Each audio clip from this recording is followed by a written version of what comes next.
Hi Michal, just bring my mic closer forward. You have become an excellent photographer and you should be making some money out of this very soon. Excellent. You've followed the course, you've done all the quizzes. I just checked out, we have all the information, all your data. I just went through it all. You've done fantastically and and the results show. Let's have a look. So comparable exposure is just a gorgeous picture, but the comparable exposure means that you've got the same exposure for the background as you have for the foreground. Perfect. But let's just look a little bit more, like a little deeper. The light on her face is beautiful. Beautiful soft light on the side of her face. Let's have a look. Usually, like we've learned, you can see the whole story of the picture from the eyes. It could be that your focus just missed. It's not really a big deal, but you just missed the focus by an inch with her hair. But with your camera, you have the 1300D. With your camera, it doesn't really make a difference. The depth of field isn't so small. It's very beautiful. I would crop this picture. I know you weren't. This was just a picture to show the about comparable exposure, but why not? Why not go all the way with it? See, this is going to be, let's see what happens here. See, this is moving our eye down. If this wasn't here, this necklace, then I think this would be a good composition. But because it is, it doesn't really work. Let's see if we can, let's see 1 second. What would happen if we did more like this?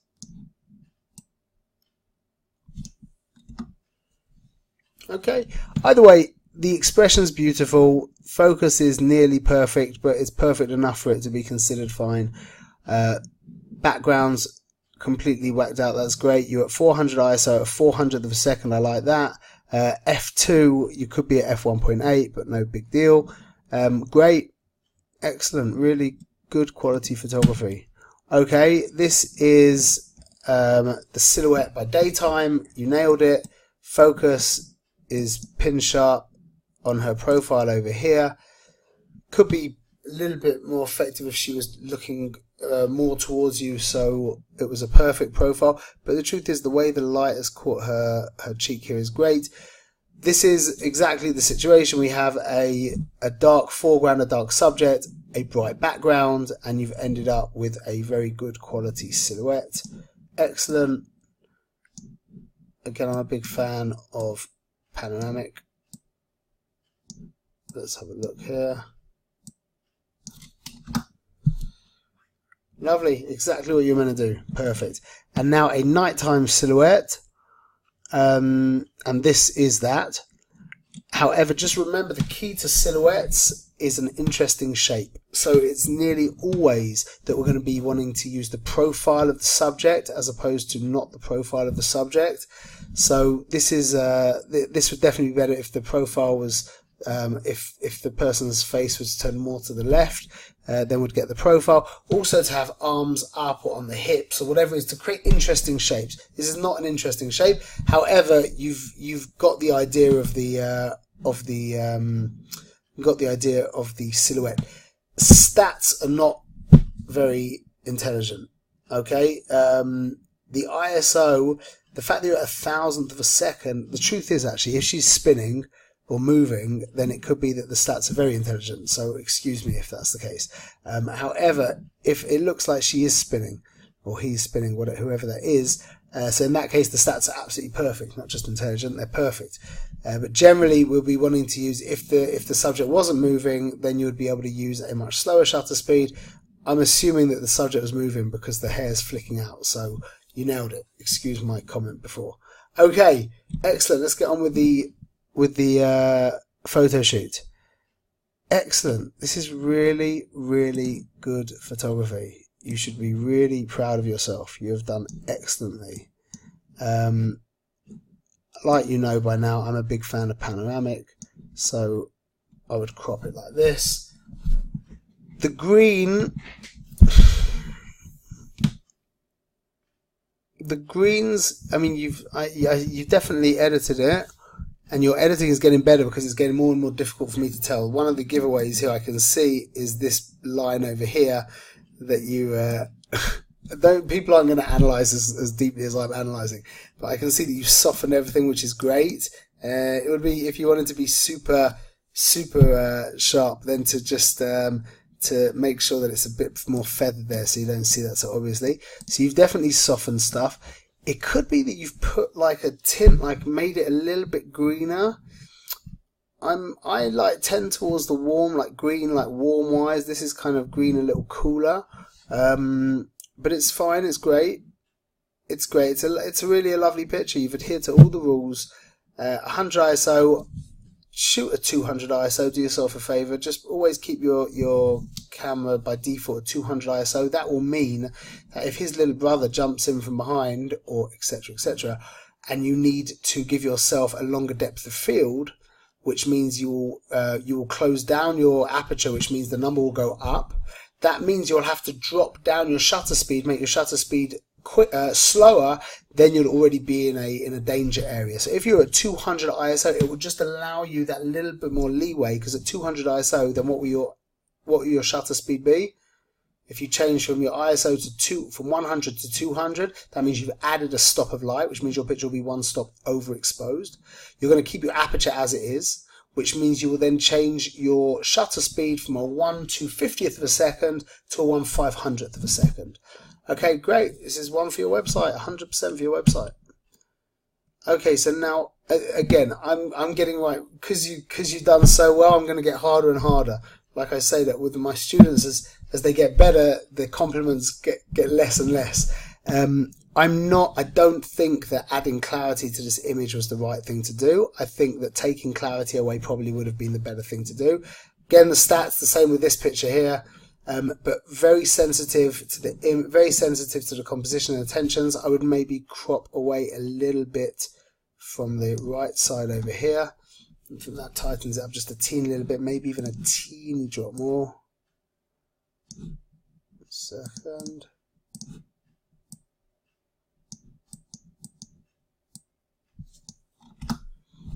Here we go. So now we've got the third and the third. We've got this line on the third as well. Beautiful. Beautiful. I think, like I said, I think the clarity, I don't think adding clarity was the right way to go with this picture. I would have taken clarity away a little bit and maybe warmed it up a teeny little bit. But really excellent photography. Excellent. Okay. A lot of energy. I like the clarity here. I like that it's not like this is an intelligent black and white. It's interesting that you've left the green in. I quite like that. That's cool. This area is a bit dead. I would crop off this area a little bit and add a little bit more over here. This area, however, it's just kind of burned out a little bit. That I think that's a bit too much. Maybe that's probably a taste thing. I would probably drop the highlights a teeny little bit over here. But you've really nailed it. Again, now here stats. Now these stats are excellent. These are perfect stats. Perfect. So you've really understood photography deeply. I'm really impressed. Okay, and now you're just demonstrating again and again how you've really mastered everything. You're 800 ISO. Why would you be using such a high ISO? And the reason is obviously because you have your subject moving quickly, so you wanted to be using a quick shutter speed, which you've done exactly that. And the most exciting part of this for me is that you're using, excuse me, but you're using a junky camera, and the minute you step up into a pro camera, you're going to just be, you're doing fantastically. You're doing a lot better than a lot of pros as it is, let alone when you get yourself a decent camera. You're going to be so excited. This is great. Excellent. Try and get the kid to be looking at you and just to be super, what's the word? Whatever. The Hebrews, mukpid. How do you say that in English? To be super, whatever, with my criticism. I would either be using the kid to block this out or move away. As it is, that's a little too close to our subject and it's a little bit distracting. That is not adding anything. You could take that out in 2 seconds in Lightroom. Not in Lightroom, Photoshop. Okay, good. The famous bubble picture. I'm not a big fan of the bubbles. but you've done it great here. Stats are fine. Your camera is okay at 800 ISO, not fantastic. Bubbles are good. It would probably be good to add a few more bubbles in. It's very difficult to do bubbles, like to get the picture with bubbles. You need to be very close. You need to fill the screen with bubbles. This is just like, oh, there's a couple of bubbles here. We could crop in something like this. But I'm not. So this definitely isn't your best picture here, but I do appreciate what you've done. I like the subtle edit you've added in. You've warmed it up. You've added a kind of slight purple in here. I appreciate that.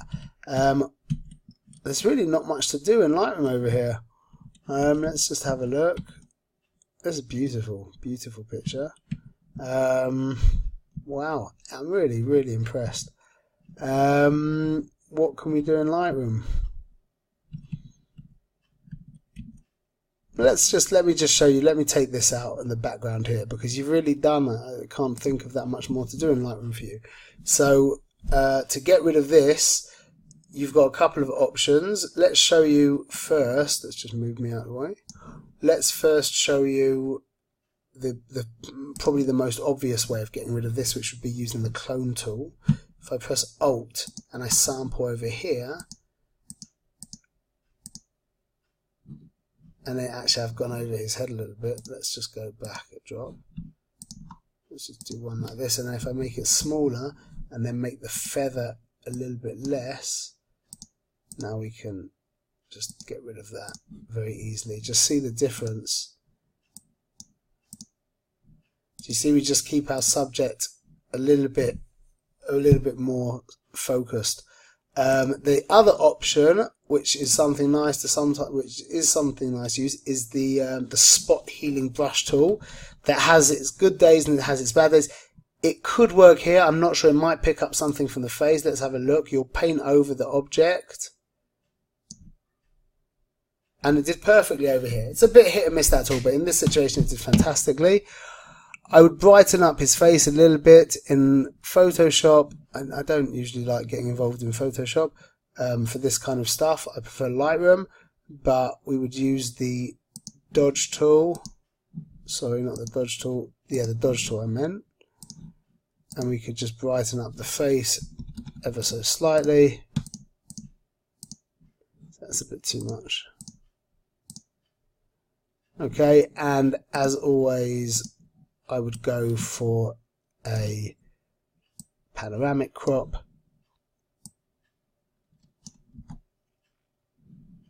Excellent. Okay, Michal, you've done superbly. You should be super proud of yourself. And I'm looking forward to seeing how you fare in the big world of commercial photography.